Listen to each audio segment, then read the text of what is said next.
할렐루야, 할렐루야. 사부에 배우신 여러분들을 주님의 이름으로 환영하고 축복합니다. 이제 어제 그리고 그저께부터 내리고 있는 이 날씨, 이 기후로 통하여서 이 가을비를 통하여서 가을이 오는 것 같습니다. 폭염은 가을을 막을 수 없습니다. 그 무엇도 계절의 변화를 막을 수 없을 것만 같고 없듯이 하나님의 말씀 앞에, 하나님의 은혜 앞에 그 무엇도 버틸 수 없음을 인정하고, 특별히 지금 이 시간 주님의 말씀 앞에 우리의 삶을 돌아보며 새로운 삶의 이정표를 취할 수 있는 저와 여러분 되시기를 주님의 이름으로 축복합니다. 여러분, 지금 대한민국은 피곤하고 있습니다. 아니, 피곤합니다. 저도 피곤해 보이지요. 여러분, 이번 주 수요일까지 여러분 쉬었는데 남아있는 목, 금, 토 어땠습니까? 제가 우연찮게 이 목요일, 금요일, 토요일 편의점을 다른 시간대에 다 방문한 적이 있었습니다. 그런데 이 편의점을 방문한 그 시간대가 다 학생들이 이 학교를 마친, 그리고 학원을 마친, 그리고 또 이동하는 그런 시간대였던 것 같습니다. 특이한 점을 한 가지 발견했습니다. 그들이 다 손안에 쥐고 있는 긴 음료가 있더라고요. 다 에너지 음료를 가지고 있었습니다. 그래서 저희 첫째 아들도 저기 밑에 있는 예전에 구 깎아줄까, 공부 아니죠, 사라졌으니까, 구 깎아줄까를 지날 때마다 으스렁거리면서 몬스터 뭐가 되는데 이런 말 하는 거예요. 무슨 말인 줄 아냐고. 고카페인 음료인데, 근데 이게 고카페인 음료를 먹을 수 있는 나이가 범어초등학교에서 이 상급자, 이 사춘기 든 형들인 거예요. 야, 애들이 그것을 꼭 먹을 수 없고 먹으면 안 되는 건 알지만 벌써부터 이것들이 초등학교 형들이 가져오면 그것을 조금씩 나눠 먹는, 심지어 그렇게 앞서 나가는 3학년이 있다는 거죠. 제가 말렸죠. 유민아, 절대 먹지 마라. 고카페인 음료를 먹으면 의학적인 근거는 없지만 키가 안 큰다 라는 협박을 했습니다. 제가 예전에 약국을 하시는 삼촌이 그렇게 말씀하셨거든요. 제가 한 달에 한 번 정도 약국에, 그 당시에는 처방전 없이도 제조가 되는 시절이었습니다. 그래서 약국을 하시던 작은 아버지께 필요한 이 상비약을 받아온 때가 있었거든요. 근데 그 작은 아버지께서 한 5학년쯤 넘어가니까 한 달에 한 번씩 약국을 방문하는 저에게 바카스를 주셨어요. 와, 얼마나 맛있는지. 저는 이런 타우린이 들어간 음료를 처음 먹어봤거든요. 너무너무 좋아하는데 그것 또한 성장기에 좋지 않으므로 작은 아버지께서 2달 혹은 한 달에 한 개만 먹게끔 했습니다. 그게 성장기에 좋지 않은지 좋은지는 이 과학적 근거는 없습니다. 아무튼 제가 말씀을 드리고 싶은 것은 초등학생까지 에너지 드링크를 먹을 만큼, 지금도 여러분들 시험 기간 되면 에너지 드링크의 효용성을 의지하고 계시잖아요. 커피 없이 우리의 피의 3분의 1 내지는 절반이 카페인이라 주장할 수 있는 나의 피의 절반은 예수로서의 피가 되는데 그것이 아니라 아이스 아메리카노나 얼죽아 인생들 많지 않습니까? 저도 그러한데 이렇듯 피곤한 인생을 살아가는 것 같습니다. 실제적으로 우리 대한민국의 행복의 질에 관한 조사의 내용을 한번 살펴봤는데요. 우리는 OECD 국가 가운데 33위를 차지하고 있었습니다. 우리나라의 어떤 경제 성장 규모, 경제 전체의 규모는 12위에서 5위 사이를 왔다 갔다 하는데 우리의 어떤 행복의 질은 현저히 낮다는 그런 내용입니다. 1위가 핀란드, 2위가 덴마크, 3위가 오로라의 나라, 바로 아이슬란드였습니다. 미국은 15위, 일본이 우리보다 한 단계 위인 32위, 우리보다 한 단계 밑은 포르투갈이 34위를 차지했습니다. 사랑하는 에바다윗 청년 여러분, 여러분의 삶은, 우리의 삶은 어떠합니까? 우리의 삶의 질은 어떠합니까? 피곤하지 않습니까? 그런데 우리 쉼의 시간은 더 늘어났습니다. 주 6일제에서 주 5일제로 노동의 시간도 이제는 법으로 정해져서 그 이상을 하면 돈을 받고 일하는 시대가 오고 말았습니다. 예전에는 열정페이가 거의 입사 초년생에게는 당연히 요구되던 시절에서 이제는 법의 보호 안에서 보호받고 있는 좋은 실정이지만 우리에게 쉼은 모자란 것 같습니다. 오늘 말씀을 통하여서 쉼이란 무엇이고 성경이 말하는 예수님께서 저와 여러분들에게 줄 수 있는 그 쉼의 본질, 쉼의 가치를 한번 살펴보길 원합니다. 먼저 이 쉼에 대한 성경 전체의 한번 이야기를 살펴보기 위해서 최초의 쉼인 창세기 이야기를 한번 살펴보려고 합니다. 우리 창세기 2장 1절부터 3절 말씀을 여러분이 1절, 제가 2절, 3절 말씀 함께 읽겠습니다. 여러분 2장 1절 말씀 읽어주십시오. 시작. 천지와 만물이 다 이루어지니라. 하나님이 그가 하시던 일을 일곱째 날에 마치시니 그가 하시던 모든 일을 그치고 일곱째 날에 안식하시니라. 하나님이 그 일곱째 날을 복되게 하사 거룩하게 하셨으니 이는 하나님이 그 창조하시며 만드시던 모든 일을 마치시고 그날에 안식하셨음이니라. 아멘. 여러분 여기서 돌발 퀴즈. 사람이 천지 창조 가운데 며칠에 창조되었습니까? 예, 다 마음속으로 6일이라고 말씀하고 계시죠? 그럼 여러분 6일에 창조된 사람은 그 다음날 무엇을 맞이하게 됩니까? 안식이래요. 안식이에요. 저희 둘째가 매번 묻습니다. 얘는 요일 개념이었거든요. 얘는 허스키한 목소리를 매번 묻습니다. 아빠, 내일 교회 가는 날이야? 여러분 목사의 아들이라서 예배드리기 기쁨이 되는 그런 아이지만 두 번째 의미가 있습니다. 교회 가는 날은 노는 날이거든요. 그러니까 계속 노는지 묻는 거예요. 아니야, 은민아. 4일 뒤에 예배 드리러 가. 또 묻습니다. 거의 하루 살아 인생이에요. 아빠, 내일 예배 드리러 가? 또 말해주거든요. 저는 인자가 끝이 없습니다. 여러분 별로 저는 화가 없어요. 예, 화가 없습니다. 에너지가 없는 것도 있는데 화가 없어요. 아니, 은민아, 3일 뒤면 예배가. 여러분 아담과 하와는 지음을 받고 아담은 지음을 받고 그 다음 날 여러분 놀토였습니다. 주일이었어요. 여러분 얼마만큼 이것이 우리에게 많은 의미를 가져줍니까? 태초의 천지를 만드신 하나님께서 6일 동안 창조하시고 창조를 마치시고 쉬셨고 인간이 처음 마주한 그 안식일의 기쁨, 쉼은 하나님께서 일을 멈췄듯이 우리가 그 모든 것을 멈출 수 있는 그 이유와 근거가 주님께 있음을 인정하고 쉬는 것입니다.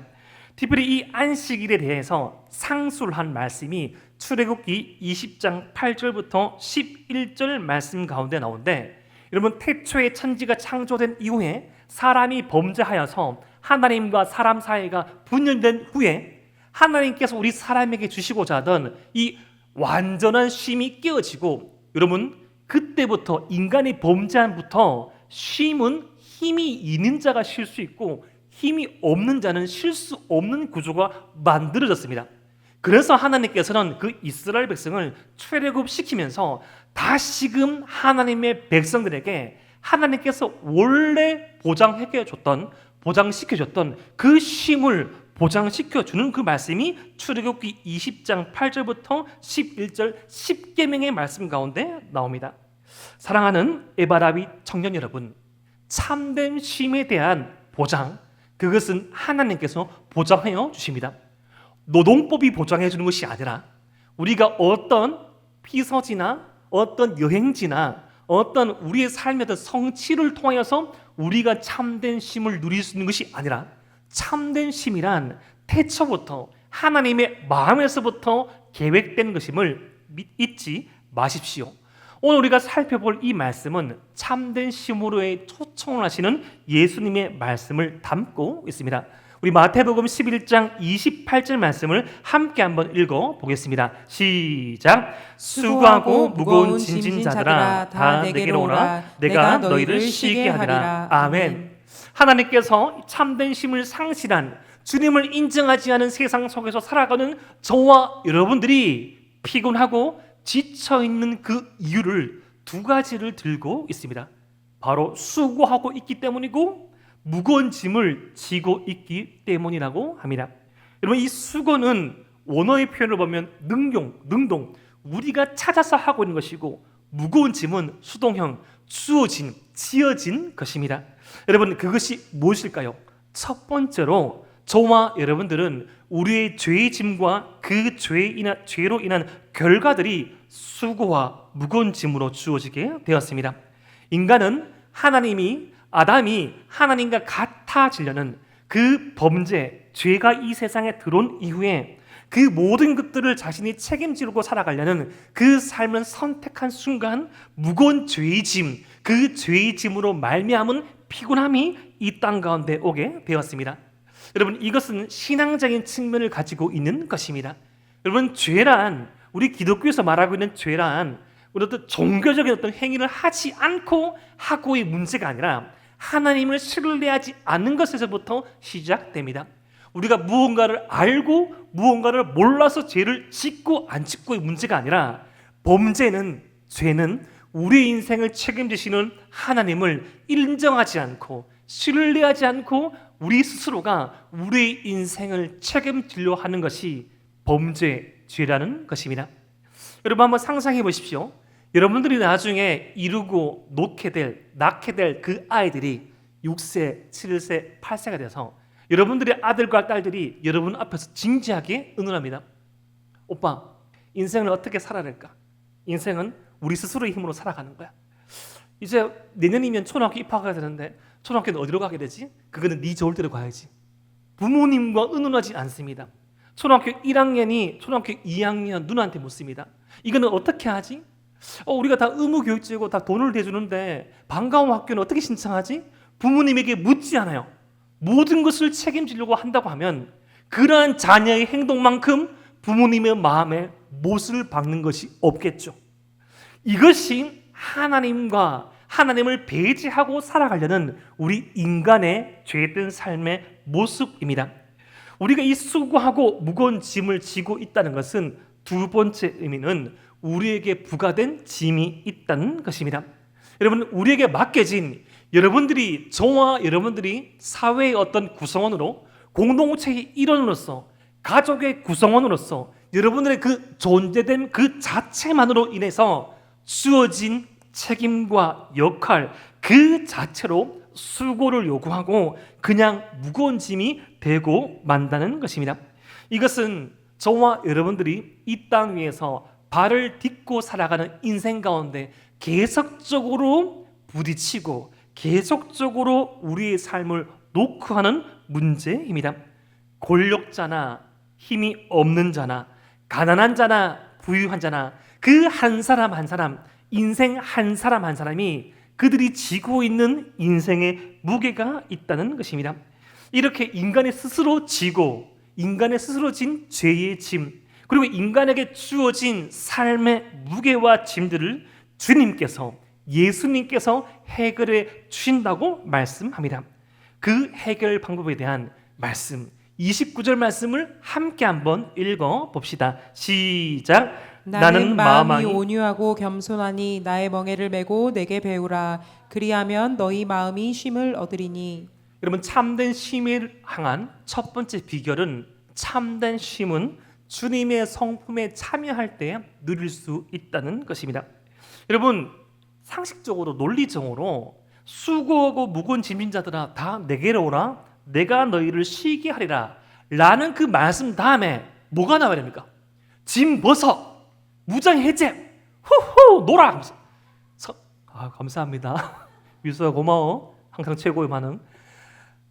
이제 그만해. 학교 없어. 졸업장 프리패스. 이런 게 주어져야 했잖아요. 왜냐면 수고하고 무거운 짐자들아 다 내게로 오라고 말했잖아. 가라가 아니고 오라. 그러면 당연히 논리적으로 그래, 짐을 벗어라. 아무것도 하지 마라. 여기 총 120여일까지 샐러드바가 있으니까 양갈비부터 먹고 육회 공군 다 먹거라 이렇게 말하고, 그 다음에 이제 풀빌라 가셨죠, 이렇게 놀고 물놀이 좀 하고 음료도 마시면서 좀 릴렉스를 취하렴 이런 말이 나오는데, 우리를 불러놓고 하시는 주님의 말씀은 그게 아니죠. 배우라고 합니다. 우리에게 원래 야 이제 너희 자유야, 하던 일 그만하고 좀 자유해 라고 말해야 하는데, 예수님께서는 오늘 말씀을 통하여서 우리의 삶이 얼마만큼 오염되어 있고 얼마만큼 오해하고 있는지를 알려주고 계십니다.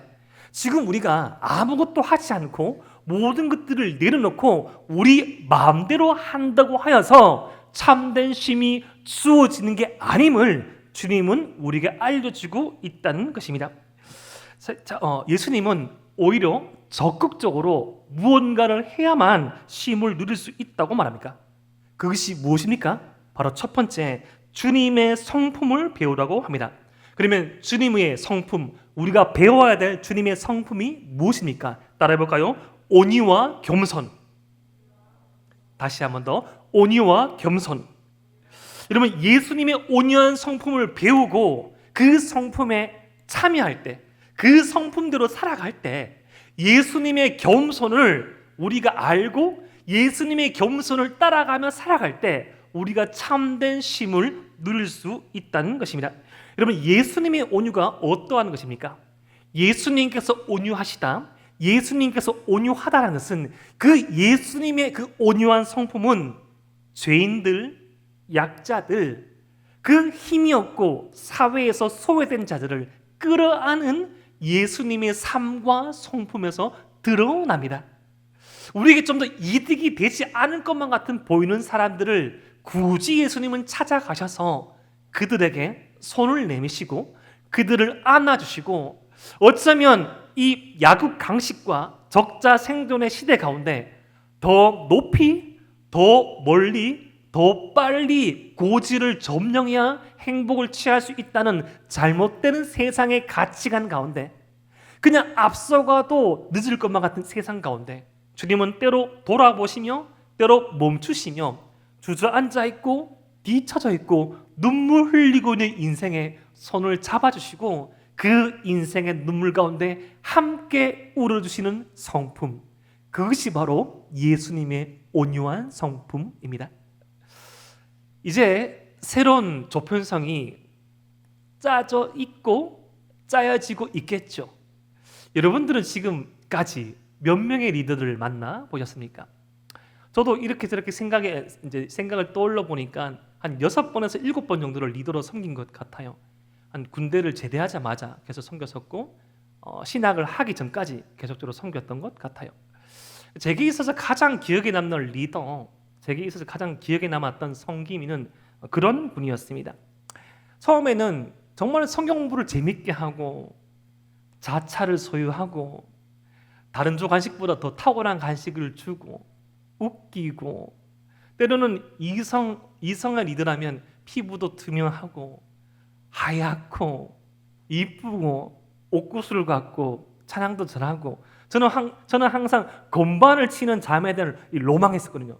건반 치는 누나, 건반 치는 누나, 그런 누나이기를 원하는데 제 기억에 남았던 리더는 그런 분이 아니었습니다. 공감해주는 리더가 가장 기억에 남았습니다. 제가 전에 한번 드린 적이 있는 것 같은데, 말씀을 드린 적이 있는 것 같은데, 제가 재수를 하면서 후반기 리더를 조모임을 하다가 제가 재수를 하게 된 경위를 후반기 리더를 맡으신 그 형님이 알게 되었습니다. 우리가 이번에 에바다 수련회 갔던 그 느티나무 빌리지에 관리하시던 집사님이 그 형님의 장인어른 되셨습니다. 그 형님이 제가 재수하게 된 이유를 알게 된 것이에요.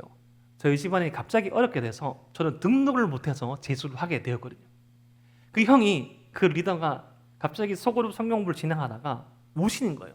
그 형의 전공이 영대 기계공학과였거든요. 지금도 취업률이 높고 상당히 전도 유망학과지만 그때는 더 좋았거든요. 원래 공대라고 하면 되게 그 이공계라고 하면 되게 이과형은 다르잖아요. 뭐 거기다가 공감하지 못하고 거기다가 좀 특별한 그런 성격을 가진 분도 있긴 있었는데, 그때 그 형도 되게 공과형, 공대형 사람이지만 아직도 잊을 수 없는 게 저의 그 아픔을 알고 1시간 동안 우셨어요. 우신 그 이유는 그거였습니다. 내가 이 조언의 아픔을 알지 못했던 거죠. 내가 이 인수의 아픔을 지금에서 알았다고 계속 우시는 거예요. 처음에는 황당해서 웃지도 못하고 울지도 못하다가 저희도 함께 울기 시작하고 함께 소그룹 모임을 하고 있던 당시 230명의 디모데 청년부 모두가 울게 되었습니다. 많은 것들을 줄 수 있고 그 어떤 화려한 언변과 내가 경험해보지 못한 것들을 경험시켜주는 그 리더도 내 기억에 남았지만, 가장 크게 저희 인생을 터치하고 가장 저에게 큰 메시지를 준 분들은 저의 아픔, 우리의 눈물, 우리의 힘듦을 공감해주는 분이었습니다. 예수님의 온유한 성품을 따라갈 때 우리는 공감할 수 있습니다. 그런데 우리가 타인의 아픔에 대해서 공감할 수 있다는 것은 다른 피로감이 찾아오죠. 하지만 다른 피로감은 찾아올지언정 비교하고 경쟁하며 선점하지 못함으로 주어지는 그 인생의 무게와 짐들은 사라져 버립니다. 왜냐하면 비교할 수 없는 삶의 가치가, 비교할 수 없는 삶의 지향점이 예수님의 온유한 성품을 따라 살아가면서 생겨났기 때문이죠. 두 번째 우리가 따라야 될 예수님의 성품은 예수님의 겸손이었습니다. 이런 예수님의 겸손은 군림하지 않고 섬기는 자세로 가장 존귀한 삶을 사셨던 예수님의 삶 속에서 드러납니다. 여러분, 예수님이 누구십니까? 예수님은 하나님의 아들이십니다. 여러분, 예수님이 누구십니까? 예수님은 참된 선지자요, 참된 엘리야요, 참된 모세요, 참된 기적을 행하시는 분이셨습니다. 하지만 그의 능력과 그의 어떤 사역의 지경과 그의 높이와 상관없이 우리 주님은 높은 곳에서 낮은 곳을 바라보시면서 군림하신 것이 아니라 가장 낮은 곳에서 섬기는 모습으로 사람들을 대하셨고 사람들을 품어 가셨습니다. 여러분, 우리가 높은 곳을 지향하지 않고 예수님처럼 낮은 곳을 바라보면서 그 섬김의 자세로서 그 포용과 관대, 이 환대의 자세로 세상을 살아갈 때 다른 육체적인 피로감은 우리를 엄습할 수 있을지 모를지언정 우리의 내면의 피로감은 점차 사라지게 됩니다. 점차 공허함과 결핍과 허무함이 사라지며 그 무엇으로 설명할 수 없는 충만함이, 그 무엇으로 바꿀 수 없는 내면의 꽉 참이 들어서게 됩니다. 어떻게? 예수님의 성품 온유와 겸손을 따라 살아갈 때 그것이 가능합니다. 두 번째 예수님께서 우리에게 알려주시는 참된 삶을 위한 비결은 참된 쉼은 주님을 의존할 때 누릴 수 있다는 것입니다. 따라해볼까요? 참된 쉼은 주님을 의존할 때 누릴 수 있다. 우리 마태복음 11장 29절 말씀을 함께 읽겠습니다. 시작. 나는 마음이 온유하고 겸손하니 나의 멍에를 메고 내게 배우라. 그리하면 너희 마음이 쉼을 얻으리니. 여러분, 이제 예수님께서 배우라는 것도 도가 지나치신데 이제는 뭐를 매라고 하십니다. 여러분, 멍에가 뭔지 아십니까? 혹시 멍에? 혹시 이 낙농을 좀 아시는 분들, 아니면 이 밭가리를 좀 아시는 분들은 좀 봤을 수도 있고 아실 수도 있는데, 멍에라는 것은 소 두 마리를 한 쌍으로 하여서 두 마리 사이에 어떤 막대를 지고 막대에 고리를 달아 가지고 밭을 갈게 하는 것입니다. 그것이 바로 멍에입니다. 예. 목사님, 제가 인생이 멍에네요. 제가 지금 가르쳐준 이 부사수가 멍해요. 얼마 전에 제 후임들 온다고 좋아했는데 일을 가르쳐도 끝이 없어요. 맨날 까먹어요. 얘는 복사를 못해요. 컨트롤 C, 컨트롤 V도 못해요. 그런 멍해. 근데 여러분, 실제로 예수님 당시 이스라엘의 이 농경 이 사회의 모습을 보면 멍에를 질 때 원칙이 있습니다. 멍에를 지게 하는 이 두 마리 소 가운데 한 마리 저는 이 멍에를 지르는데 아주 능숙한 소가 한 짝을 이룹니다. 그리고 그 옆에 처음 멍에를 매는 이 송아지나 처음 멍에를 매는 초보 소를 그 노련한 소와 함께 짝을 이루어서 그 두 마리를 묶어가지고 멍에 고리를 걸게 합니다. 그러면 여러분, 어떻게 되겠습니까? 이 처음 멍에를 매보는 소가 잘 몰라가지고 이렇게 비틀비틀 걸면서 이쪽으로 가려고 하면 조금 더 노련하고 힘이 센 소가 움직이는 방향으로 이 멍에를 매는 법을 터득하게 되고, 처음 멍에를 매는 이 소가 멍에는 이렇게 매는 거구나 라는 것을 깨닫게 되죠. 여러분, 요즘은 좀 아파트가 많아가지고 여러분 두발 자전거를 못하는 분도 좀 계시는데, 예전에 주택이 많을 때 여러분들 주택이 많은 그런 시절에 살아나셨죠? 두발 자전거 어떻게 배우셨습니까? 처음에 두발 자전거 타기 전에 보조 바퀴를 달죠. 보조 바퀴를 달다가 드르륵 하면 옆에 있는 형들이 무시합니다. 야, 인수야, 니 아직까지도 보조 바퀴 다니? 하면 그때부터 놀라운 발상, 이렇게 담대하게 보조 바퀴를 띄고 자전거를 타보지만 대번에 넘어지죠. 그때 어떡합니까? 형이나 부모님이 그 뒤에 안장을 잡아줍니다. 안장을 잡아주고 엉거주춤하게 다리 너무 시작하네. 다리를 벌리시면서 이렇게 계속 나가지 않습니까? 그러면 오오오오 하다가 때로는 꽈당 하기도 하고 때로는 꽈당 하기도 하지만 계속 부모님이 오 잡아주면서 오오오오오오오오 된다 하면서 페달을 밟고 가는 거죠.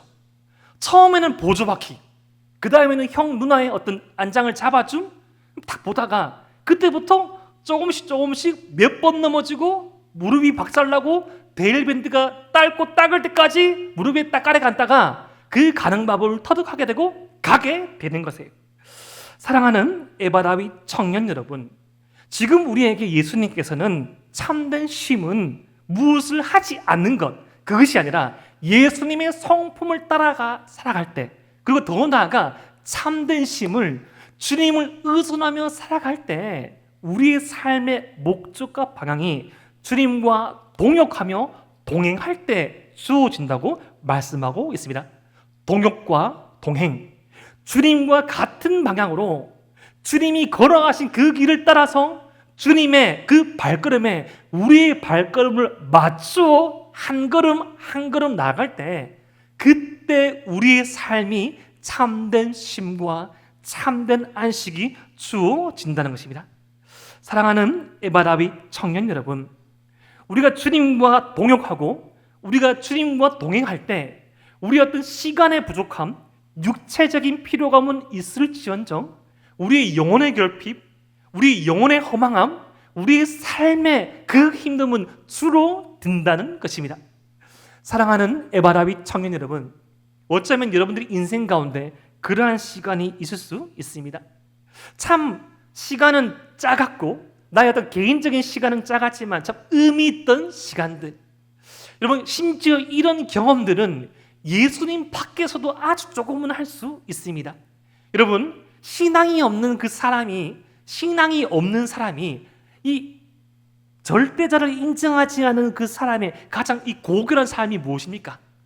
바로 이상적인 가치를 향해서 이기를 극복하고 이타적인 삶을 어떤 이익도 바라지 않고 살아가는 그 삶, 그때 그 누군가와 함께 팀을 이루고 그러한 가치를 만들어가며 살아갈 때, 동역하며 동행하며 살아갈 때 그들의 삶은 고결하다고 말하고 그들의 삶은 불편하고 그들의 삶은 그 피곤할지언정 불행하진 않다고 말합니다. 그런데 예수님 안에서 예수님께 우리 인생의 핸들을 내어드리며 주님과 함께 한 걸음 한 걸음 걸어나가는 그 삶의 지경에 있어서는 육체적인 피로감은 있을 수 있지만, 시간의 부족과 재화와 부족과 물질의 부족은 있을 수 있지만, 우리를 엄습하고 우리를 침잠케 하는 그 영혼의 피로감, 우리 어떤 존재의 결핍, 우리 존재의 불안감은 사라지더라는 것입니다. 우리가 계속적으로 우리의 영혼이 피곤하고 우리 이 내면이 불안하며 우리의 내면이 공허할 때 한 번쯤은 돌아봐야 합니다. 내 성품 가운데 주님의 성품을 닮아가는 모습이 얼마만큼 있는가? 여전히 우리의 성질대로만 살아가려고 몸부림치고 있지는 않는가? 내가 지금 주님과 동역하며 동행하고 있지 않는가를 살펴봄이 우리에게 필요합니다. 사랑하는 에바라위 청년 여러분, 우리 주님께서 우리의 삶을 책임지시며 우리 주님께서 우리의 삶 가운데 우리의 멍에를 함께 메어주시는 분 되심을 잊지 마십시오. 그리고 그분의 멍에를 배우십시오. 여러분, 우리가 인생 살아가면서 아무것도 하지 아니하고 파이어족, 내 꿈은 일하지 않고 불로소득을 취하는 거야. 난 30대 후반에 빨리 파이어족이 돼가지고 이 어떤 생산의 구조를 만들어서 일하지 않고 즐기는 거야. 여러분, 그런 삶은 불가능합니다. 없다는 것이 아니라 그런 삶에도 지어져야 될 짐이 있다는 것이죠. 우리가 추구하고 우리가 바라보며 우리가 누릴 수 있는 참된 쉼은 주님의 성품을 따라 살아가는 것, 주님과 함께 한 방향을 보며 걸어가는 것, 그리고 내 인생의 무게를 나 혼자 지고 사는 것이 아니라 주님이 우리를 지켜주시며 우리를 보호하시며 함께 하시는 그 동행을 믿을 때 우리는 참된 쉼을 누릴 수 있습니다. 그러한 의미를 깨닫고 오늘 마태복음 11장 28절 말씀을 다시금 한번 읽어 봅시다. 시작. 수고하고 무거운 진진 자들아 다 내게로 오라. 내가 너희를 쉬게 하리라. 아멘. 주님께서 지금 저와 여러분들을 초청하십니다. 수고하고 무거운 짐진 자들아 다 내게로 오라. 내가 너희를 쉬게 하리라. 수고하고 무거운 짐진 우리 사랑하는 에바라비 청년들아 내게로 오라. 내가 너희를 쉬게 하리라. 제가 앞서 말씀드렸던 그 작은아버지 집 약국이 복현동에 있었어요. 신단동 쪽에. 저희 집은 저와 형 2명밖에 아들 형제 있는 그 집안인데 형은 한 초등학교 1학년 때 보모 3동에서 그 신암동까지 한 번에 버스를 타고 심부름을 갔다 왔는데 이 부족한 저는 초등학교 3학년 될 때까지 그 심부름을 하지 못했어요. 그래서 이 초등학교 3학년 되는 그 어느 날 아버지께서 엄히 말씀하셨어요. 인수야, 이제는 너도 그 심부름을 해야 된다. 몇 번 타고 어디에 내려서 어디로 가면 약국이 있으니 약국에 작은아버지가 있으니 내가 부탁한 약 가지고 오거라. 지금도 부족하지만 그때 현저히 부족하고 더 멍청하고 어리석었던 저는 아버지가 알려준 그 지도대로 그 버스를 타러 갈 때 나를 누군가가 덮칠지 모르고 놓칠 수 있다는 그런 불안감, 엄습감으로 덜덜덜 떨면서 심부름을 하려고 청고등학교 앞에서 버스를 탔습니다. 버스를 타려는데 얼마나 눈물이 나려고 하는지 계속 할머니한테 물었습니다. 요거 어디 가는 거 맞아요? 맞단다. 이거 어디 가는 거 맞아요? 맞단다. 내려서도 이 길을 아버지와 형과 수십 분을 가봤는데도 잘 모르겠는 거예요. 일로 가야 되나 저로 가야 되나 조금을 쭈뼛쭈뼛하고 걷는데 그때 제게 느껴지는 게 있었습니다. 그게 뭔가 하면 저희 뒤에 아버지가 따라오고 계신다는 걸 느꼈습니다. 눈치가 발동해가지고 아는 척은 하면 안 되겠고 아버지 앞에 내가 용감하게 부족해 보이는 이 아들이 이 작은아버지 집을 찾아가는 모습을 보여드리겠다는 그 의무감이 생기면서 아버지가 뒤에 있다는 생각이 딱 드니까 세상 그 걱정이 사라지면서 든든하게 모든 길들을 생각내면서 그 길을 찾아갔습니다. 아버지가 동행함이 제게 힘이 되었던 것이죠.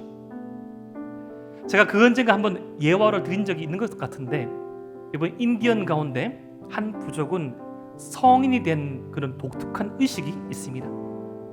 한 가정과 한 부족을 지키며 사냥을 해야 될 그 남자아이 성인식을 치러야 될 그 나이가 되면 그 오지의 산 속에서 움막 속에서 눈을 뜨지 않고 눈을 감은 채로 그 움막을 지키게 하는 전통이 있었어요.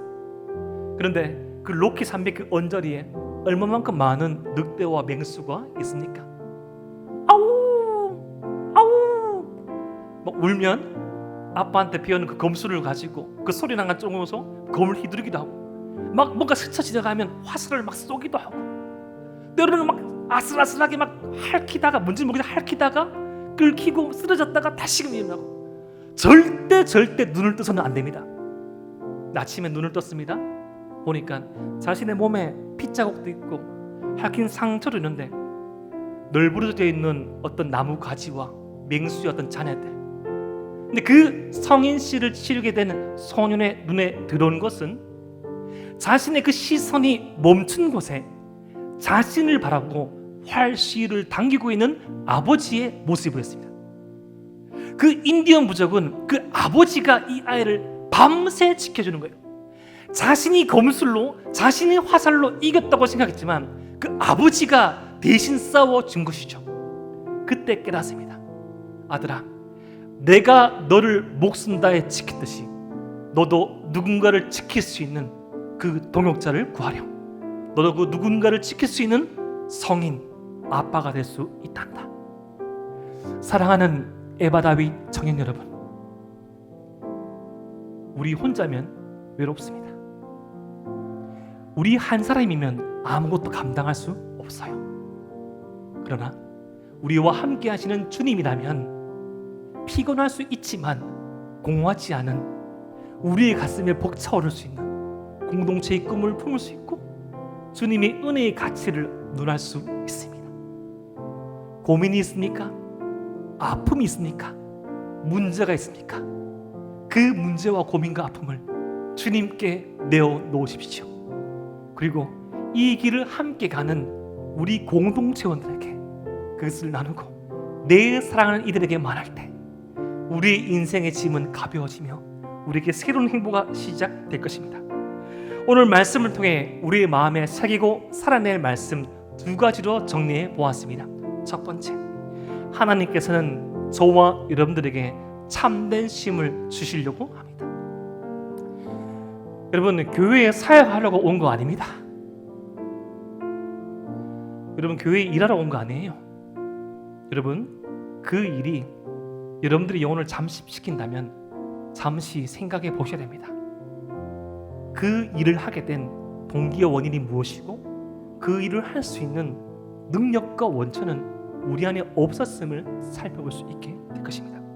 두 번째, 주님께서 우리에게 주시고자 하는 그 참된 쉼은 주님의 성품을 따를 때 그 온유하고 겸손한 삶을 따라가며 살아갈 때 생겨납니다.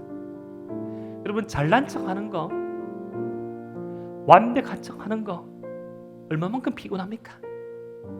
번지지 않는 화장, 처지지 않는 피부, 흐트림 없는 취임새, 그것을 멋이라고 하고 아름다움이라 말하는 세상이지만 그것이 멋과 아름다움이 아니라 주님을 따라가 살아가는 우리 인생의 주름살도 주님 보시기엔 멋과 아름다움이 될 수 있는 것이죠.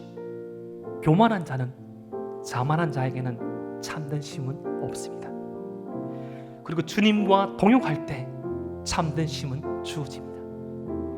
여러분들의 인생을 통하여서, 우리 공동체를 통하여서 흘러보내기 원하시는 그 은혜, 그 사랑, 그 주님의 꿈에 동참할 때 피곤할지언정 공허함은 없고 피로할지언정 허무함 없는 행복과 사랑과 비전으로 가득 찬 복된 삶이 우리에게 펼쳐질 것입니다. 그런 복된 삶을 살아갈 수 있는 저와 여러분, 에바다와 다윗과 에바다 되기를 주님의 이름으로 축복합니다.